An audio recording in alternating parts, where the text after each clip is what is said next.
ఈ మహిమ కలుగును గాక. బైబిల్ గ్రంథంలో దేవుని వాక్యం చెప్తుంది. మత్తయి సువార్త 2వ అధ్యాయము 9 నుండి 12 వరకు చదవండి. మత్తయి సువార్త 2వ అధ్యాయం 9 నుండి 12 వరకు. వారు రాజు మాట విని బయలుదేరిపోతుండగా ఇదిగో తూర్పు దేశంలో వారు చూచిన నక్షత్రము ఆ శిశువు ఉండిన చోటికి మీదుగా వచ్చి నిలిచి వరకు వారికి ముందుగా నడిచను. వారు ఆ నక్షత్రం చూచి భరితులే ఇంటిలోనికి వచ్చి తల్లి అయిన మరియను ఆ శిశువును చూచి సాగిలపడి ఆయన పూజించి తమ పెట్టెలు విప్పి బంగారమును సాంబ్రాణిని బోళమును కానుకలుగా ఆయనకు సమర్పించారు. తరువాత హెరోదు వద్దకు వెళ్ళవద్దని స్వప్నమందు దేవుని చేత బోధింపబడిన వారు మరి ఒక మార్గమున తమ దేశంలోకి తిరిగి వెళ్ళిరి. వారు చాలండి. బైబిల్ గ్రంథం రాయబడింది ఏంటంటే, వారు ఏ మార్గాన్ని వచ్చారో మార్గాన్ని వెళ్ళి నక్షత్రం వారికి చూపించిన దారి వేరు. ఆ తర్వాత మరల వారు దేవుని చేత లేక దైవ సంబంధమైన బోధ విని వాళ్ళు వేరొక మార్గాన్ని వాడు వెళ్ళింది పేరు. జాగ్రత్త గమనిద్దాం.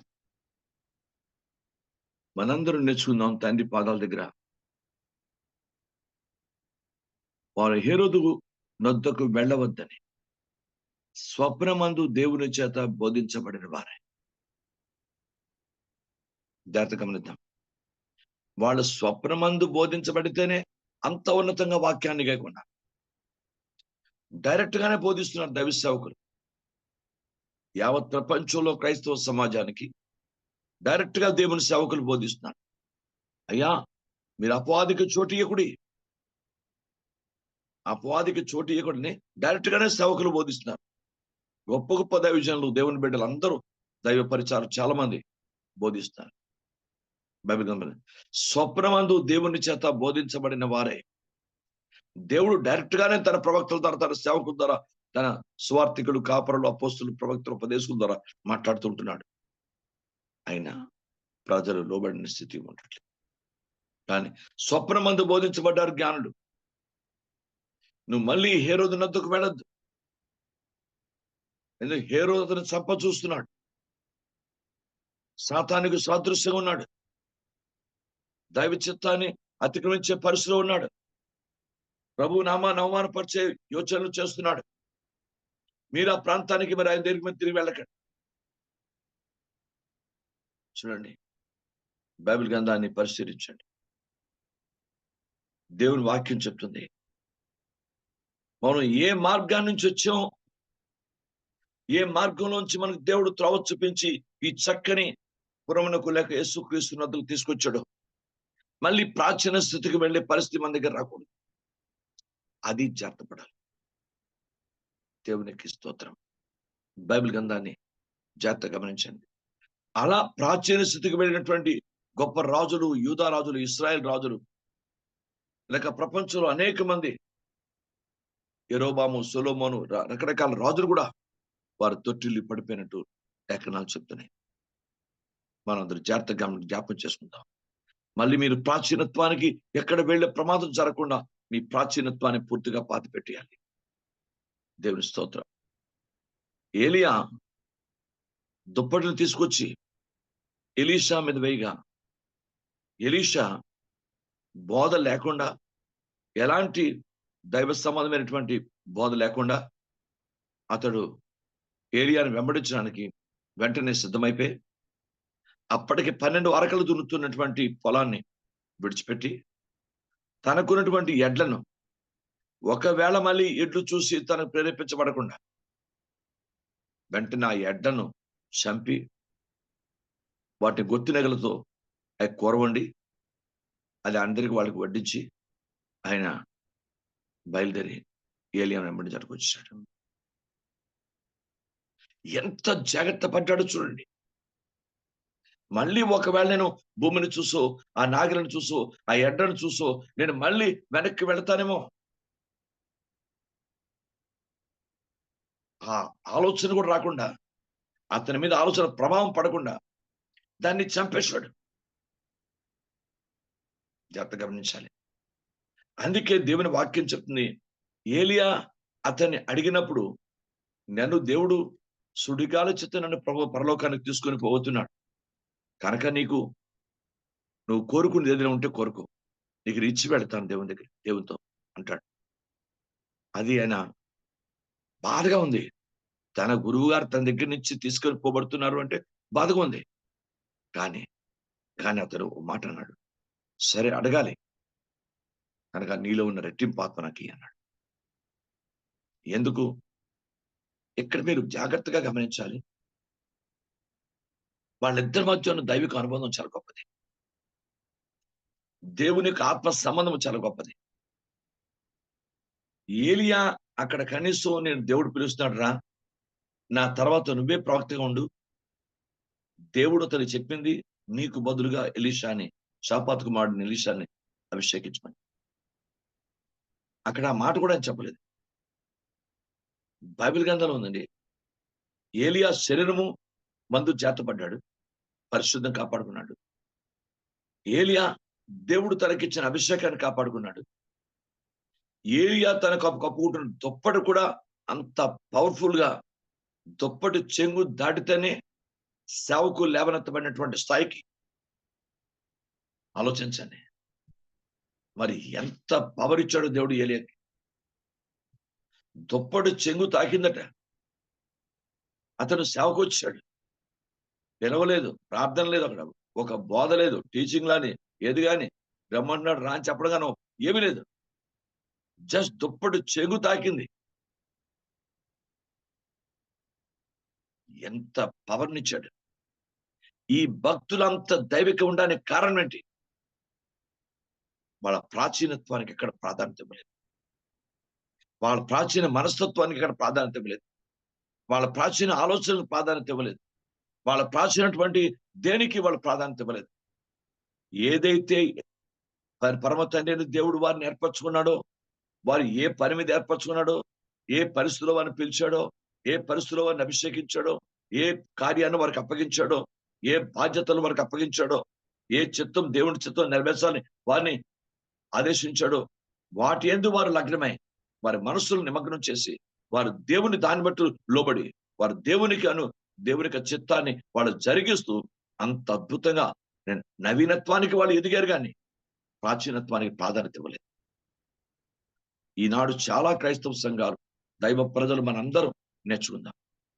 ఈ రోజు మనం అనేక విషయాల్లో పడిపోవడానికి, తప్పుకోవడానికి, ఓడిపోవడానికి, బలహీనపడడానికి కారణం ఏంటంటే, మనం దేవుడిచ్చిన నవీనత్వాన్ని కాకుండా, దేవుడిచ్చిన ఆ ఉన్నతమైనటువంటి పరిస్థితి కాకుండా, మన ప్రాచీనత్వాన్ని కొన్ని సందర్భాల్లో మన మనసులో గాని, మన హృదయంలో గాని, మన జీవితంలో గాని, మన క్రియల్లో గాని, మన కుటుంబంలో గాని, మన సంస్థలో గాని, మన భార్య భర్తలో గాని, పిల్లల్లో గాని, ఎక్కడైనా ప్రాచీనత్వానికి చోటు ఇవ్వడం వలన కొన్ని పరిస్థితులు సంభవిస్తుంది. మన ప్రాచీనత్వానికి మనం జాగ్రత్తగా స్వస్తి చెప్పాలి. దేవుని స్తోత్రం.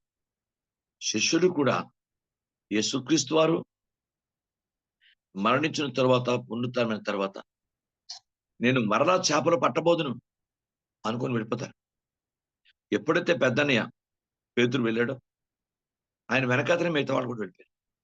మేము కూడా నీతో పాటు వచ్చేస్తాం. చూసారా? అయినా ప్రభు వాళ్ళని బలహీనులు, పామరులు, చదువు లేని వాళ్ళు అన్నీ అర్థం చేసుకొని వాళ్ళు ఉంటున్నట్టు సముద్ర ఒడ్డు దగ్గరికి వచ్చి, పిల్లరా తినడానికి మీరు ఏదైనా ఉందా మీ దగ్గర? అర్థమైంది. దేవునికి స్తోత్రం. Praise the Lord. జాగ్రత్తగా ఎందుకు తినడానికి మీ దగ్గర ఏమైనా ఉందా అని అడుగుతున్నాడు. ఆ మాట చాలా అద్భుతం ఉంటుంది. చూద్దాం ఒకసారి. యోహాను సువార్త ఒకసారి తీయండి.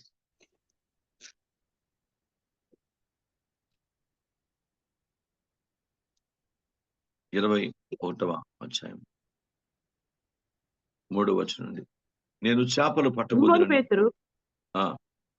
సీమోను పేతురు నేను చేపలు పట్టబోదని వార్త అనగా, వారు మేము నీతో కూడా వచ్చేదమన్నది. వారు వెళ్ళి దోణి ఎక్కిరి కానీ ఆ రాత్రి ఏమీ పట్టలేదు. సూర్యోదయం అగుచుండగా యేసు ధరణి నిలిచెను. అయితే ఆయన యేసు అని శిష్యులు గుర్తుపట్టలేదు. యేసు, హ్మ్. పిల్లలారా, భోజనముకు మీ యొద్ద ఏమైనా ఉన్నదా అని వారిని అడుగగా, లేదని వారు ఆయనతో చెప్పిరి. అప్పుడు ఆయన, హ్మ్. దోణి హ్మ్. కుడి ప్రక్కన వల వేయుడి, మీకు హ్మ్. దొరుకునని చెప్పెను గనుక వారు అలాగు వేయగా, చేపలు హ్మ్. విస్తారముగా పడినందున వల లాగలేకపోయిరి. కాబట్టి హ్మ్. యేసు హ్మ్. ప్రేమించిన శిష్యుడు, ఆయన హ్మ్. ప్రభు సుమి అని పేతురుతో చెప్పెను. ఆయన హ్మ్. ప్రభువైన సీమోను పేతురు విని, వస్త్రహీనుడై ఉన్నందున పైబట్ట హ్మ్. వేసి పైబట్ట వేసి సముద్రంలో దుమికెను. దరి హ్మ్. ఇంచుమించు 200 మూరల దూరమున్నందున తక్కిన హ్మ్. శిష్యులు చేపలు గల వల లాగుచు ఆ చిన్న హ్మ్. దోణిలో వచ్చిరి. వారు దిగి హ్మ్. దరికి రాగానే అక్కడ నిప్పులును వాటి మీద ఉంచబడిన చేపలను రొట్టెయు కనబడెను. యేసు, హ్మ్. మీరిప్పుడు పట్టిన చేపలలో కొన్ని తీసుకుని రండని వారితో చెప్పగా, సీమోను పేతురు ధోని ఎక్కి హ్మ్. వలను దరి లాగెను. అది 153 గొప్ప చేపలతో నిండియుండెను. చేపలు హ్మ్. అంత విస్తారము పడినను వల పిగలలేదు. యేసు, హ్మ్. రండి భోజనం చేయుడని వారితో అనెను. ఆయన హ్మ్. ప్రభువని వారికి తెలిసినందున, హ్మ్. నీవెవడవని శిష్యులలో ఎవడునూ ఆయన అడుగ తెగింపలేదు. యేసు హ్మ్. వచ్చి ఆ రొట్టెని తీసుకొని వారికి పంచిపెట్టెను. అలాగే హ్మ్. చేపలను కూడా పంచిపెట్టెను. Praise God. బైబిల్‌ని గమనించండి. ఎందుకంటే వాళ్ళ ప్రాచీన స్వభావం ఏంటి? ఆ చేపలు పట్టుకొని వాళ్ళ చేపలు తిని వాళ్ళ చేపలు అమ్ముకోవడానికి. ప్రభువు చూసాడు. వాడిని గద్దించడం గాని, కోప్పడడం గాని ఏం చేయలేదు. Praise the lord. మీ దగ్గర ఏదైనా తినడానికి ఉందా భోజనానికి? Praise the Lord. మళ్ళీ కుడి ప్రక్కనే వల వేయండి. మరొకసారి తను చూపించాడు. మీరు సొంతంగా మీ ప్రాచీన స్వభావంతో ఏం చేసినా మీరు విజయవంతం కాలేరు. మీరు బైబిల్ గ్రంథం చెప్తుంది. మళ్ళా దేవుని మాటను బట్టి మళ్ళీ ఆయన మాట చొప్పున వేస్తేనే మీకు వల పిగిలిపోయినంత చేపలు పడతాయి. మళ్ళీ ఆయన చిత్తము చొప్పున మీరు వల వేయగలిగితే, ఆయన చిత్తము చొప్పున చేయగలిగితే, ఆయన సంకల్పము చొప్పున చేయగలిగితే, ఆయన మాట చొప్పున చేయగలిగితే, మీకు వల పిగిలిపోయినంత చేపలు పడతాయని ఒక నిర్ధారణ, ఒక స్థితి. మీరు ఈ భోజనానికి కదా ఎగబడి మళ్ళీ దేవుని మాటను కాదని వెళ్ళారు మీరు. దైవ చిత్తాన్ని మరి విడిచి వెళ్ళారు. వాళ్ళకి చూపించాడు. ఎలాగా? వాళ్ళని దెబ్బలాట కాదు. అద్భుతం చేసి, సూచక్రియ చేసి 153 గొప్ప చేపలను వాళ్ళు పట్టి తీసుకొచ్చిన తరువాత దేవుడు మీ దగ్గర ఉన్న చేపలు తీస్తురండి. మీరు బైబిల్‌ను పరిశీలించండి. వాళ్ళు ఎవడవని అడగడానికి తెగింపలేదు. ఎందుకంటే ఆల్రెడీ తెలుసు. వాళ్ళు యేసు ప్రభువే. బైబిల్‌ను మూడవసారి ప్రత్యక్షమై వాళ్ళకి ఈ అద్భుతాన్ని చేసి చూపించాడు. దేవునికి స్తోత్రం. ఇప్పటికి కూడా మనందరం నేర్చుకోవాల్సింది ఏంటంటే ఆయన ప్రేమ మాట. నీ ప్రాచీనతను విడిచిపెడితే, నీ ప్రాచీనతను 10 సార్లు వెళ్తే నేను చంపాడు గాని, నీ ప్రాచీనతను విడిచిపెట్టడానికి ఎక్కువగా ప్రేమ చూపిస్తున్నాడు. ఇంకా మన జీవితంలో ఈ క్రిస్మస్ వరకు మనం ఎన్ని ప్రాచీనతలు ఇంకా మనం ఉన్నాయి. ఇప్పుడు మనం 2024 క్రిస్మస్‌కి వచ్చేసాం. ఒక వారం దినాల్లో ఇవాళ 15 అంటే వారం దినాల్లో మనం క్రిస్మస్ ప్రవేశిస్తాం. ఆల్రెడీ మనం ఇప్పుడు క్రిస్మస్ కూడికలో, క్రిస్మస్‌లో ఆల్రెడీ ప్రవేశించే ఉన్నాం. క్రిస్మస్ దినము అనడానికి చెప్తున్నాను నేను. కనుక మనం ఆల్రెడీ క్రిస్మస్ దినం. ఇంకా మనం ఇప్పటి వరకు కూడా ఇంకా ప్రాచీనతలో మనం ఉండే ప్రయత్నం చేయకుండా, నవీనత్వానికి మన జీవితం, మన హృదయం, మన మనసు అప్పగించి, రాబోతున్న నూతన సంవత్సరంలో నీవు చేయవలసిన కార్యాలు, నీవు దేవుడు ఏ విధంగా వాడుకోబోతున్నాడో, దానికి కావలసిన దైవిక ప్రయత్నము మన జీవితంలో ఉండగలిగితే, ఇక్కడ 153 చేపలు పడ్డాయి. మన జీవితంలో ఇంకా గొప్ప అద్భుతమైన కార్యాలు జరిగిస్తాడు. దేవునికి స్తోత్రం. గొప్ప అద్భుతాలు సృష్టించడానికి రెడీగా ఉన్నాడు యేసయ్య. దాన్ని బట్టి ఆయన రెడీగా ఉన్నాడు. ఎందుకు? జ్ఞానులు దేవుని మాట చొప్పున బోధించబడి, కల్లో బోధించబడిన, స్వప్నమందు బోధించబడిన వాళ్ళు వెంటనే వేరొక మార్గంలోకి వెళ్ళారు తప్ప, ఆ మార్గంలో వెళ్ళి తెగింపలేదు. ప్రయత్నం చేయలేదు. ఏంటి మేము ఆ మార్గం నుంచి వచ్చాం. ఆ మార్గం మాకు బాగుంది. ఆ మార్గం మాకు వీలుగా ఉంది. ఇశ్రాయేలు కూడా బైబిల్ గ్రంథంలో మరలా సంఖ్యాకాండం 14 వచ్చిన ప్రకారం రాయబడిన ప్రకారం మళ్ళా మేము ఐగుప్తుకు వెళ్ళడమే మంచిది. మాకు ఈ అరణ్యంలో చనిపోవడానికంటే ఇక్కడ మాకు ఉల్లిగడ్డ లేవు, మాంసం లేదు, కూరేలు లేవు, లేక మాకు ఎలాంటి సదుపాయం లేదు, మమ్మల్ని చంపడానికి తీసుకొచ్చావు ఐగుప్తు నుంచి అని మోషే మీద సనిగి మళ్ళీ మేము ఐగుప్తుగా ఒక నాయకుడిని అనుకొని మేము ఐగుప్తుగా మాత్రం వెళ్ళిపోతాం అన్న దైవ దృష్టి వ్యతిరేకమైనటువంటి పరిస్థితికి వచ్చారు. క్రైస్తవులు కనుక దేవుని బిడ్డలారా, బైబిల్ అని చెప్తుంది, నువ్వు ఏ మార్గం నుంచి వచ్చావో ఆ మార్గాన్ని మళ్ళీ చూసే ప్రయత్నం చేయకూడదు. దేవునికి స్తోత్రం, స్తోత్రం. నిచ్చెన ఎక్కినవాడు నిచ్చెన పైనుంచి కిందకు చూడకూడదు, కళ్ళు తిరుగుతాయి, పడిపోయే ప్రమాదం, చచ్చిపోయే ప్రమాదం. కనుక నిచ్చెనెక్కేవాడు మీదకు చూసుకుంటానే పెట్టుకోవాలి. అప్పుడు నువ్వు ఎంత మీదకి ఎక్కిపోయావో నీకు తెలియకుండానే నువ్వు మీదకి వెళ్ళిపోతావు. నువ్వు కిందకి చూసావంటే చాలా భయంకర. ఖచ్చితంగా మీకు అర్థమైందా? నేను నా జీవితంలో ఇలాంటి అనుభవాన్ని చూశాను. డాక్యార్డ్లో నేను 0 బెర్త్లో టైం కీపింగ్లో క్లర్క్గా పనిచేస్తున్నాను. ఒకసారి అటెండెన్స్ చేసుకొని రమ్మన్నాను. సైట్లోకి వెళ్ళి నేను 0 బెర్త్ చాలా ఎత్తైనటువంటి బెర్త్ కట్టారు. కడితే ఆ ఎత్తులో నేను అక్కడి నుంచి నేను కేక వేస్తే వాళ్ళకి అందదు. నేను వాళ్ళ దగ్గరికి వెళ్ళడానికి నిలబడి నేను నడిచి ఆ బీమ్ నుంచి నడిచి ఇటు అటు కంప్లీట్ లోతు, కొన్ని అడుగులు లోతుగా ఉంది, ఆల్రెడీ చాలా అడుగులు లోతు. నేను బీమ్ మీద నడిచి వెళ్తే పొరపాటున కాలు ఇటు అటు అయిందంటే చచ్చిపోయాను, ప్రాణం పోతుంది. ఎలా చేయాలి, ఎలా వాళ్ళ దగ్గర వాళ్ళు అంటున్నారు, రండి రండి రండి రండి శంకర్ గారు రండి అని ఇలా కేకరిస్తారు. నేను వెళ్ళాలంటే నా భయం ఉంది, కాళ్ళు చేతులు ఉండిపోతాయి. నేను ఆల్రెడీ మధ్యకు వచ్చేసాను, తెగించి మధ్యకు వచ్చేసి కూర్చొని మధ్యకి వెళ్ళిపోయాను. ఈ రోజు నా ప్రాణం పోయింది అనుకున్నాను. వెనక్కి వెళదామంటే అంతే దూరం, ముందుకు వెళ్దామంటే అంతే దూరం, మధ్యలో ఉండి ఏం చేయాలో తెలియదు. అప్పుడు నేను భక్తుడిని కాను, రక్షణ లేదు, ఏమీ లేదు, ప్రార్థన చేద్దాం నేను అయినప్పుడు కూడా యేసు రక్తం ఇచ్చేమని, ప్రభువా కరుణించమని క్రైస్తవులు మొత్తం మీద కిందగా చూశాను, గడగడలాడిపోతుంది, ఏం చేయాలో తెలియదు. మీకు అర్థమైందా? వాళ్ళందరి దగ్గర నేను వాళ్ళ కొద్ది దూరంలో ఉన్నాను. వాళ్ళ అన్ని పేర్లని మొత్తం ఏంటంటే రాసుకొని చూసుకొని మన జాగ్రత్త వాళ్ళు వెళ్ళి రావాలండి. అక్కడ ఎవరు వెళ్ళిపోయారో ఎవరు ఉన్నారో కరెక్ట్గా రాకపోతే నేను దానికి రిమార్కు జవాబు చెప్పుకోవాలి. అలాంటి పరిస్థితిలో నేను ప్రభు అప్పుడు తెలిసి తెలియకో ఏం చేయాలో తెలీదు, యేసు రక్తం ఏం చేయమనుకున్నా. ఆ దినాల్లో ఉన్నప్పుడు ఇక పాపిగానే ఉన్నాను నేను. ఆ టైం 1983 84 టైంలో ఎంత అప్పుడు నాకు అర్థమైంది. ఇప్పుడు నేను తలుచుకుంటే అర్థమైంది. ఒక్కసారి వెనక్కి వెళ్ళడానికి ఎంత ఆలోచించాలి, కిందకు చూస్తే ఎంత భయంకర ప్రమాదం. దేవుడు మహాకృప రోజు మళ్ళీ దేవుడు కృపించి మళ్ళీ నేను ఆ పరిస్థితి నుంచి బయట తీసుకొచ్చాడు.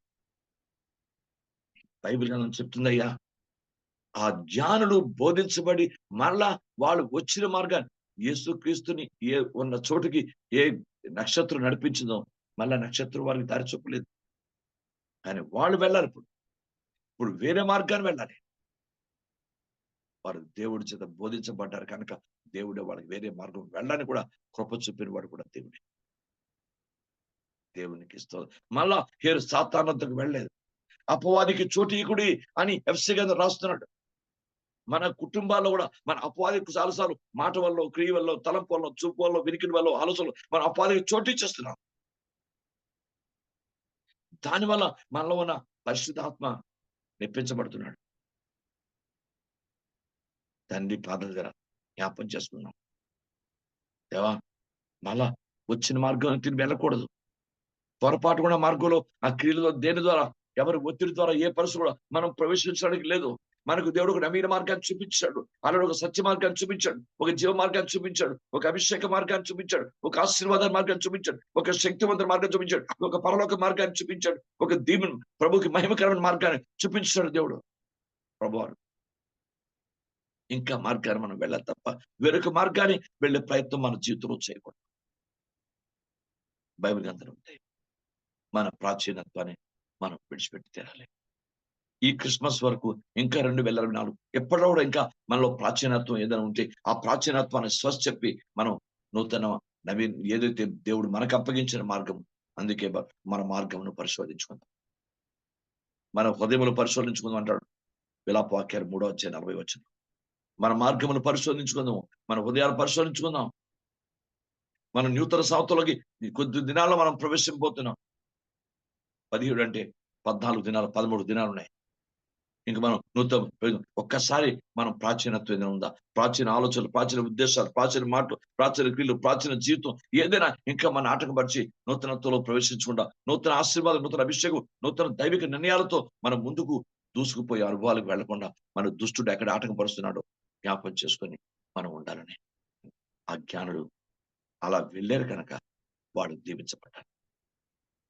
స్వప్నమందు బోధించబడిన వారే దేవుని చేతనే బోధించబడ్డారు. పరిశుద్ధాత్మ దేవుడు మనకు బోధిస్తున్నాడు కదా, వాక్యం మనకు బోధించాడు, పరిశుద్ధాత్మే బోధిస్తాడు. సేవకుని జ్ఞానం కాదు, సేవకుని ఆలోచన కాదు, దేవుని ఆత్మ మనకు బోధిస్తుంది. నువ్వు జాగ్రత్త పడాలి అని నాతో మీతో మాట్లాడుతున్నాడు దేవునికి ఆత్మ.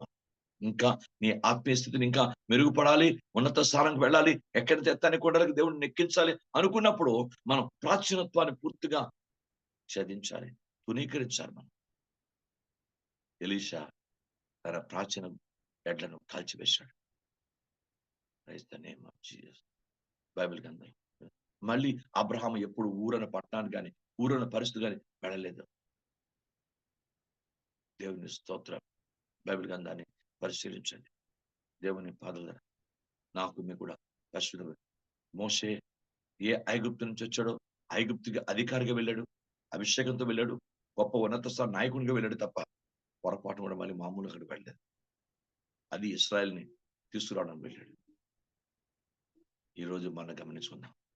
తండ్రి పాదాల దగ్గర ఒకవేళ ఈ ఉదయకాల సమయంలో ఇంకా ఈ క్షణం వరకు నా దగ్గర ప్రాచీనత్వం అయినట్టుంటే అది నేను విడిచిపెట్టి, అయ్యా యేసుక్రీస్తు నాకు చూపించిన మార్గమే ప్రయత్నిస్తున్నాడు, యేసుక్రీస్తు నాకు ఏదైతే బోధించాడో, ఏ పని అప్పగించాడో, ఇంకా దానిలోనికి నేను లగ్నమై పూర్తిగా నిమగ్నమై దేవుని వాక్యానుసారంగా ఉండాలి అన్న తాత్పర్యము, ఆ భావం మన జీవితంలోకి రావాలి. ప్రభా కనికరించు నాయన. ఒకవేళ అలా వెళ్ళటం వల్లే మన కుటుంబాల్లో మన సమస్యలు, మన ఇబ్బందులు, మన పరిస్థితులు, మన బాధలు ఉన్నాయి, వెంటనే ఈ సంవత్సరాంతర దినాల్లో ప్రాచీనత్వానికి స్వస్తి చెప్తే దేవుడు ఇంకా నవీనత్వానికి నీ జీవితంలో గొప్ప గొప్ప దర్శనం, గొప్ప గొప్ప నూతనమైనటువంటి ఊహించలేనటువంటి పరిస్థితులకి ఇంకా నడిపించే తప్పకుండా కార్యాలు మనకు దేవుడు ఇచ్చాడు. యథార్థవంతులకు మేలు దాచిపెడతాడట, ఆశీర్వాదాలు దాచిపెడతాడు, సందర్భాన్ని బట్టి చేస్తుంటాడు. యథార్థవంతులకు దేవుడు మేలు చేయకమాడు, తప్పకుండా ఇచ్చేస్తాడు. ఒకసారి ప్రాచీనత్వానికి, మన ప్రాచీన ఆలోచన విధానం, ప్రాచీన తత్వం ఇంకా ఎక్కడెక్కడ ఏది ఉందో అన్ని స్వస్తి చెప్పి ఈ కొత్త సంవత్సరానికి, రాబోతున్న నూతన సంవత్సరానికి మన ఉదయాన్ని, మనసును, మన శరీరాన్ని, మన ఆత్మను, మన జీవితాన్ని, మన కుటుంబాన్ని సిద్ధపరచుకునే ప్రయత్నంలో సంఘంలో ఉన్న ప్రతి కుటుంబం ఉండాలి. దేవా నాకు అలా కేవలం ఈ క్రిస్మస్ అడవిలో మనం పడిపోయి మన ప్రభు రాకడ కొరకు కానీ లేక మనం సిద్ధపరచుకునే ప్రయత్నానికి కానీ ఆటకం కలగకుండా ప్రభా సహాయం చేదేవా. నా ప్రాచీనత్వం ఇంకా ఎక్కడ అడ్డుపడి నమ్మనపరుస్తుందో, ఒకవేళ నా ప్రాచీనత్వం నీకైనా దుఃఖకరంగా ఉందో, ఒకటి బాధకరంగా ఉన్నానేమో ప్రభా నన్ను క్షమించయ్యా. తండ్రి పాదాల దగ్గర ప్రార్థన చేసుకున్నాం. జ్ఞానులు బోధించబడి వేరొక మార్గాన్ని పెట్టిపోయారు. వాళ్ళ చరిత్ర పుటల్లో నిలిచిపోయారు వాడు. ఈరోజు మనం కూడా వేరొక అంటే దయచేసి ఏది మార్గం దేవుడు మనకు అప్పగించాడు ఆ మార్గానికి మనం దాంట్లోనే ప్రయాణం చేసి అది నూతన నవీన పరిస్థితుల్లో నూతనమైన దీంతో దైవిక స్వభావాలతో మనం ముందుకు సాగిపోవడానికి దేవుడు మన కృపనిచ్చి సహాయం చేయనుగాక. అలా కృప సహాయం చేస్తే ఇంకా మనం ఈ రాబోతున్న నూతన సంవత్సరంలో ఎక్కలేని ఎత్తైన కొండలకు ఎక్కాలి. ఇంకా మనం గొప్ప స్థితి ఉండాలి. అది కొన్నిసార్లు మన ప్రాచీనతోలే మనం తప్పుతున్నాం. ఇంకా ఎన్నో మేళ్లను దేవుడి నుంచి పొందవలసింది బదులుగా మనం ఆటంకపరచబడిపోతున్నాం. ఇంకా మన ఎంత దేవుడు దీవించాలనుకున్నాడో, దేవునికి ఎన్నో ప్రణాళికలు మన పట్ల, వారన్నీ నెరవేర్చకుండా మనమే ఆటంగా ఉన్నామేమో. మన ఆటంకాలు తీసివేసుకుందాం. తండ్రి సహాయం చేయండి. నన్ను మూసుకోండి, ప్రభుని అడగండి. ఏ ప్రాచీనత్వం నా బ్రతుకుని నీ చిత్తానికి ఆటంకపరుస్తుందా క్షమించు ప్రభా. ఇంకా నా ప్రాచీన హృదయం కానీ, నా ప్రాచీన మనస్తత్వం కానీ, నా ప్రాచీన ఆలోచన విధానం కానీ, నా ప్రాచీన తలంపులు కానీ, నా ప్రాచీన క్రియలు కానీ నిన్ను ఎక్కడ ఆటంకపరుస్తుంది, నీ చిత్తానికి మేము అభివృద్ధి పొందకుండా ఎక్కడ అవన్నీ నా నుండి మా నుండి తొలగించున్నాయి. తొలగించండి, తొలగించండి. సంసోను పడిపోయింది ప్రాచీనత్వం వల్లే. ఇస్కరియోతు యూదా పడిపోయింది ప్రాచీనత్వం వల్లే. యేషావు పడిపోయింది ప్రాచీనత్వం వల్లే. ప్రాచీనత్వం మెయింటైన్ చేస్తారు. నవీన స్వభావాన్ని దేవుడు కలుగు చేసి ఆ నవీన స్వభావానికి మనం ఎక్కువగా మనం ప్రాధాన్యత ఇవ్వాలి. సహాయం చేయండి, సహాయం చేయండి. నవీన స్వభావం పొందుకున్న భక్తులు, శిష్యులు, అపోస్తలులు, పౌలు అందరూ గొప్ప ఉన్నతమైన స్థానాలకి ఎదిగారు. దేవుని రాజ్యాన్ని వాళ్ళ జీవితాలు పొందుకున్నారు. మన జీవితాన్ని కూడా ఉదయకాలం ప్రాచీనత్వాన్ని విడిచిపెట్టి నవీన దైవత్వానికి, ఇంకా దైవత్వంలో నూతన విధానానికి మనం నాంది పలుకుదాం. మన జీవితాలను అప్పగించుకుందాం. మీరు ఆత్మ ద్వారా ప్రేరేపించబడి చిన్న ప్రార్థన చేయండి.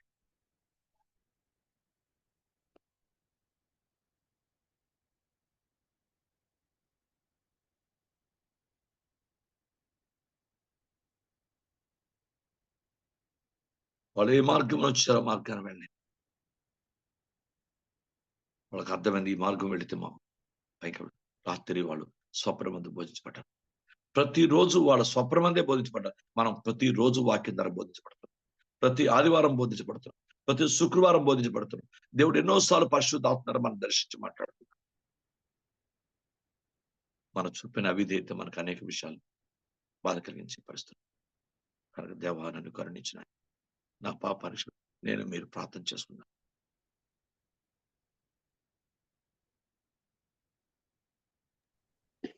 ప్రిపరలకు ప్రజేసి మీకే వేలాది వందనాలు, స్తోత్రాలు ప్రభా. సర్వాధికారి ఆత్మదేవుడ, కనికరం గల దేవా, జీవాధిపతివైన మా యేసయ్య, సర్వాధికారి మహారాజా, మీకే వేలాది వందనాలు తండ్రి. ఈ ప్రాంతంలో ప్రభా నేను నీ సేవకు నిలబెట్టుకొని ప్రభా నాతో మాట్లాడిన వాడా మీకు స్తోత్రములు చెల్లించుకుంటున్నాము తండ్రి ప్రభా. నేను అయ్యా జ్ఞానులు అయితే తండ్రి ప్రభా, నేను అయ్యా స్వప్నం మంది ప్రభా బోధించబడి తండ్రి ప్రభా వారు వచ్చిన మార్గం వెళ్ళక తండ్రి వేరొక మార్గం వెళ్ళి ప్రభా మీ నామాన్ని గొప్ప చేశారు ఏసయ్యా, మీకు స్తోత్రములు తండ్రి. అయ్యా మేము ఏ స్థితిలో పట్టబడ్డామో ప్రభా, ఏ స్థితిలో మేము పిలువబడ్డామో మేము గుర్తెరిగి తండ్రి ప్రభా, ఎందుకు పిలువబడ్డామో మేము అది గుర్తెరిగి ఆలోచించి మా యొక్క ప్రభనేనా మా జీవిత కాలం అంతా ప్రభు నీ నామ మహిమార్థం జీవింపచ్చని అడుగుచున్నాము తండ్రి ప్రభా. సర్వోత్తమైన మార్గం జీవించగలగటానికి తగిన కృపణ దయచేయండి ఏసయ్యా, మీకు స్తోత్రములు చెల్లించుకున్నాము తండ్రి. ఇటువంటి ప్రాచీన స్వభావము కానీ ప్రభా, అభ్యంతరం కలుగు చేసే ఏ క్రియలు కానీ ప్రభా నాలా మాలా మా కుటుంబంలో ఉండకుండా సహాయం ఇచ్చేయండి ఏసయ్యా, మీకు స్తోత్రములు తండ్రి. నీ పరిశుద్ధాత్మ దుఃఖపరిచే స్థితిలో మా ప్రవర్తన ఉండకుండా సహాయం చేయమని అడుగుచున్నాము తండ్రి ప్రభా. మీరు పరిశుద్ధులు, పవిత్రులు తండ్రి ప్రభా. నేను అట్టి పరిశుద్ధతను మేము కూడా కొనసాగించే కృపణ దయచేయండి ఏసయ్యా, మీకే వేలాది వందనాలు తండ్రి ప్రభా. నేను అయ్యా తండ్రి పాపముని పట్టబడిన మేము తండ్రి పాపానికి దాసులము కాకుండా తండ్రి ప్రభా మీ రక్తంలో కడగబడిన మేము తండ్రి వాక్యముతో ప్రభునేనా అయ్యా ప్రభ కన్నా మమ్మల్ని సత్యవాగ మమ్మల్ని కన్నావు కనుక తండ్రి ప్రభున మా ప్రవర్తన మార్చుకొని